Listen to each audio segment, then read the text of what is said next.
नमस्कार।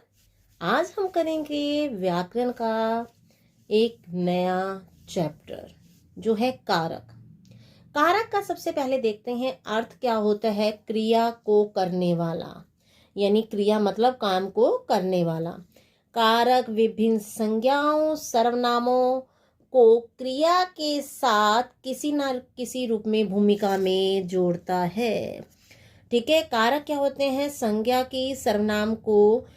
और सर्वनाम को क्रिया के साथ किसी ना किसी रूप में जोड़ने की भूमिका निभाते हैं। ठीक है, भूमिका निभाई जाती है। जैसे किसी एक व्यक्ति की भूमिका होती है, किसी के पिता की, उसी के भाई की भूमिका भी होती है, पुत्र की भूमिका भी हो सकती है, चाचा की भूमिका भी हो सकती है। उसी प्रकार से कारक भी संज्ञा सर्वनाम और ये क्या करता है, क्रिया के साथ संबंध बनाने की किसी न किसी तरह से भूमिका में जोड़ा जाता है। अगर हम एग्जाम्पल से देखते हैं, जैसे राम ने सत्य को पाने के लिए रावण से युद्ध किया। अब यहाँ राम और सत्य को कौन जोड़े? राम ने किसको पाने के लिए? सत्य को। क्या करने के लिए? पाने के लिए। किससे युद्ध किया? रावण से। तो यहाँ आपस में संबंध पता चल रहा है किसके द्वारा? इन कारक चिन्हों के द्वारा। यहाँ ने, को, के लिए, से, कारक आदि कारक क्रमशः राम, सत्य, पाने, रावण को युद्ध करने की क्रिया से जोड़ रहा है। ठीक है, ये क्या है? कारक है। ये क्रिया कराने में संज्ञा सर्वनाम आदि की भूमिका निश्चित कर रहे हैं। क्रिया करने में यानी कि क्या की थी? क्रिया, युद्ध किया था।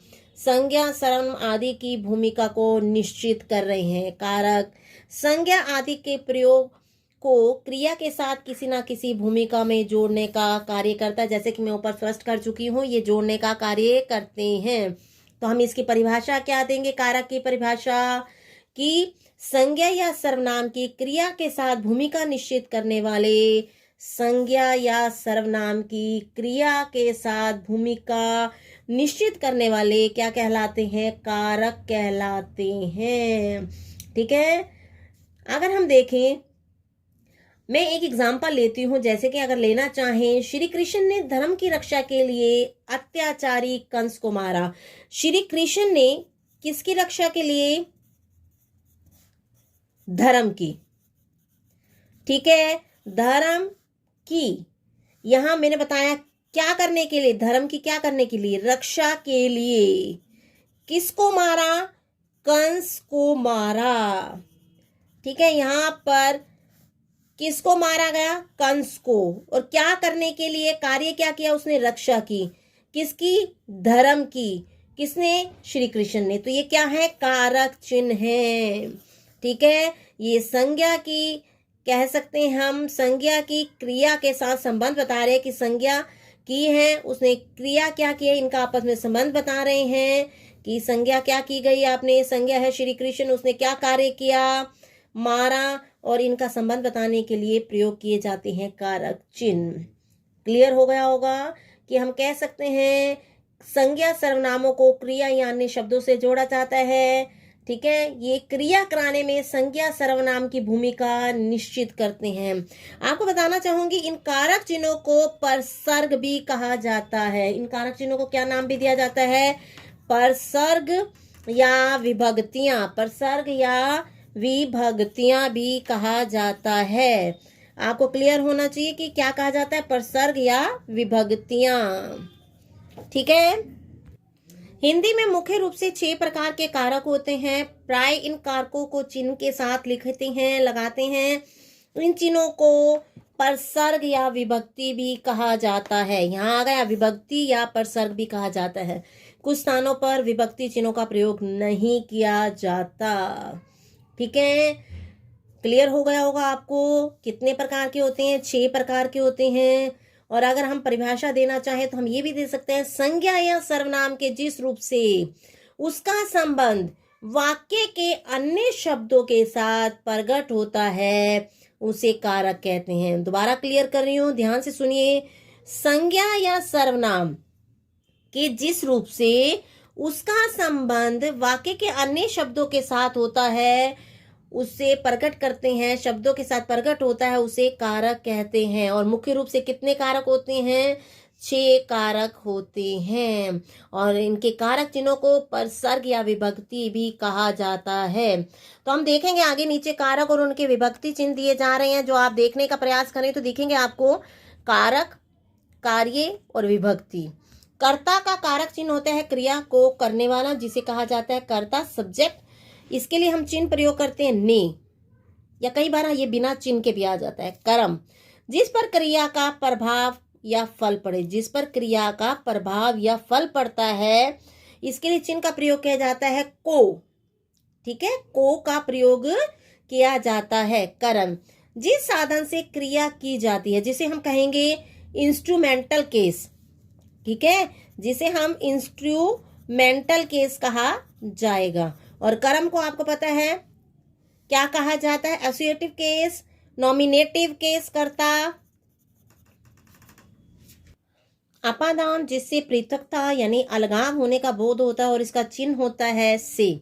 संप्रदान हमारा बीच में रह गए हैं, जिसके लिए क्रिया की गई हो, जिसके लिए कार्य किया जाता है, और इसका कारक चिन्ह है के लिए, को, के निमित्त या के वास्ते। क्लियर? क्या चिन्ह है? के लिए, को, के निमित्त या के वास्ते। अपादान, जिससे पृथकता हो यानी अलगाव होने का बोध होता है, इसका चिन्ह होता है से। क्लियर?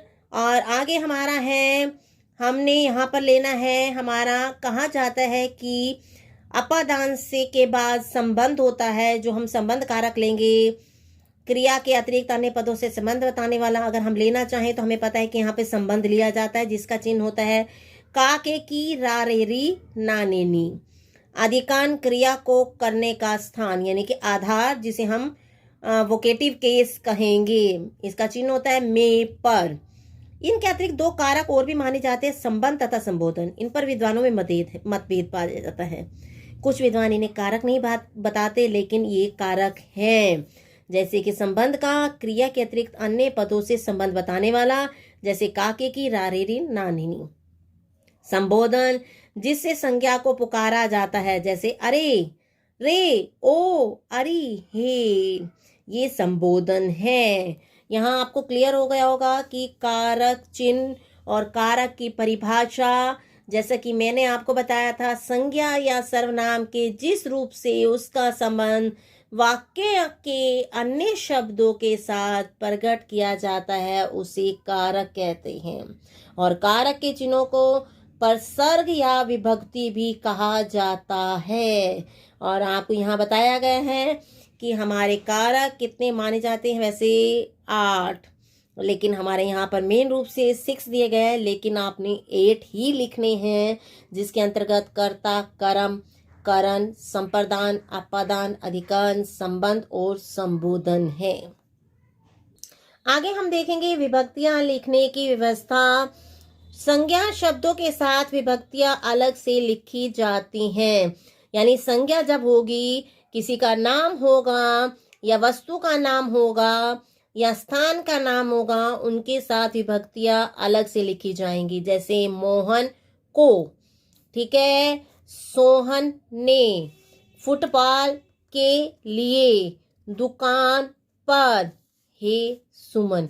यानी कि जो आपकी यहाँ पर किया गया है, संज्ञा शब्दों के साथ जो विभक्तियां प्रयोग की गई हैं वो अलग से प्रयोग की गई हैं।